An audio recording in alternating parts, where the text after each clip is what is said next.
چې د انګريز په دور کې راوچته شوی و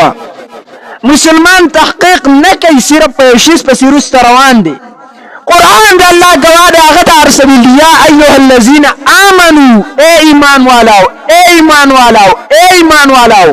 ان جاءکم فاسق بنبأ فتبینوا ان تصيبوا قوما بجهاله فتصبحوا على ما فعلتم نادمین کله چې تاسو ته یو فاسق خبر راوړي یو خبر درته نوی راشي تحقیق وکړئ د دې خبرې کنه بیا به نادمان بیا به په خسران کې اختیمان به پراته او تا تحقیق کړل چې د اصل د کم ځای نه شروع شوی دی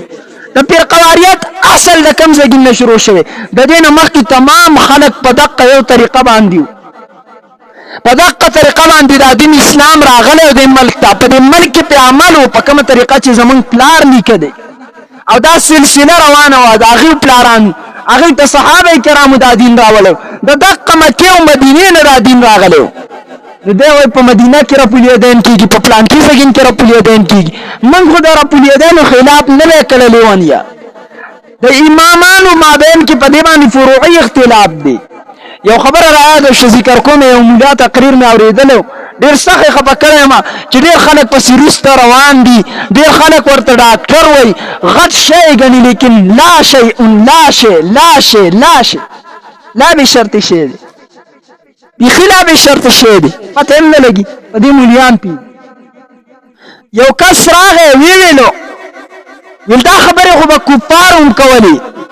یاره د پلار نیکه په طریقه زې تاسو خو د کافرو په شان وایي چې د پلار نیکه چې په کومه طریقه په هغه کې خیر دی ځکه دا زمونږ ابتدایي دین دی را روان دی او نور چې راوچتېږي پته لګي چې دا فرقه ده ما ورته ویل دا راته ووایه چې دا دین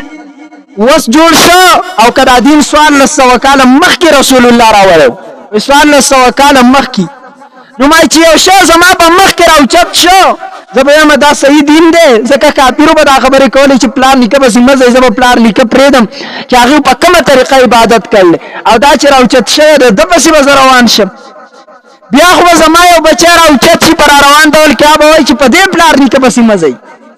گویا ستا دینم باطل دا غي یو بچا راوچت شو چې په دغه پلار نیکه پسې مزي ا دینم باطل دین نه بد دین پاتې نشي لپس بر دین پاتې نشي سوچ وکړه دغه ډاکټر ورته راغله کوئی لا به شرط شه دی یو مجرد غونټی کې هغه وایي چې زمونږ د حدیث او حضراتو سبب فروع کې اختلاف دی په فروع کې اختلاف دی شرم تعالی په کار د ستر فروع نو مالی چې کوم ولاده نو مالی چې فروع کې اختلاف دی قسم دې دوکه کيم په فروع کې اختلاف نه لري دیسا ا فروع منی او د دې خلک شیخان په خپل لري فروع مسائل فروع دي ابل رشید ایو شله ګره و د مفتی ندیم سره په فروع کې مناظره مکه د دې سره په قاعده کې مناظره وکړه نو فروع تمنی دارلی نوم ورته کې شیخ صاحب ا فروع کتامن او د اختلاف چرته خو ظاهر مسله قرآن حدیث نه ثابتوم او فروع چې قرآن حدیث نه ثابتانو فروع ته بده کې بیا ساجد دي خپل عقیدی اصلاح پکار ده خپل کم دین چې موږ ته مخکې راغله په هغه دین کله پکار دي هر سړی امام کول لري پکار هر سړی مخکې کول لري پکار اوس یو زمیدار را پاسې لاړ شي او په سکول کې ودرېږي چې زه سکول پرنسپل یم ولې د پرنسپل هم دوه سترګې دي زمان دي د دم یو پوزه د زمان ده د دم یو خوله د زمان ده د دم دوه غوږونه دي زمان دي د دم دوه لاس دي زمان دي د دم دوه خپې دي زمان دوه خپې دي څوک به پرنسپل ومني نه ولې د پرنسپل د سکول سبق چرته ویل د تعلیم په کم ځای کې کړل دا شان مثال د دین هم دی وروره دا به وتلی چې دا عقیده د دین مطابق ده کنه ده د دین احکام پیژندل کنه دي دین پیږي کنه پیږي عقیده ټیک ده کنه بیا د امام کې بیا پسې ودرېږي منګه عجیب خبره ده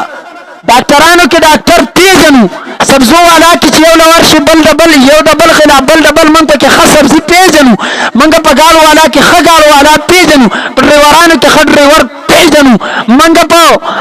زمیدارانو کې خزمیدار پیژنو لیکن منګه په مليانو کې د وسه پورې خمولاونه پیژاند خو سبا خبره په کار رچې دین تم شاکندای کړل دین تم شاړه ول د بس چې څنګه خیابت